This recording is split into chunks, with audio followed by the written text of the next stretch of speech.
పెద్దలారా మిత్రులారా అందరికీ నమస్తే. నేను గరిడేపల్లి సత్యనారాయణ. ఇది 'ఉస్తాద్ భగత్ సింగ్' పవన్ కళ్యాణ్ మూవీ.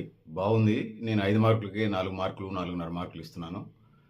ముఖ్యంగా ఒక ఆదివాసీ ప్రాంతంలో ఒక అర్పంలాగా పెరిగినటువంటి ఇది అడవిని ఎలా రక్షించాలి? అటవీ సంపదను ఎట్లా రక్షించాలి? ఏనుగుదంతాలని, ఏనుగుల్ని, జీవరాశిని ఎట్లా రక్షించాలనే పేరుతోని ఒక మంచి గురువుగారికి, సిన్సియర్‌గా ఉండేటువంటి ఒక గురువుగారికి, భార్య, పిల్లలు లేనటువంటి లేదా పెళ్లి చేసుకున్నటువంటి ఒక గురువుగారికి దొరుకుతాడు. అంటే ఆ జర్నీలో కలుస్తాడు. ఆ విధంగా వాళ్ళ జర్నీ స్టార్ట్ అవుతది.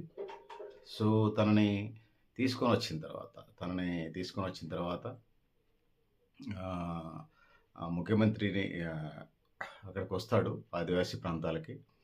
అక్కడి నుంచి ఆ విధంగా ఆయన జర్నీ సాగుతది.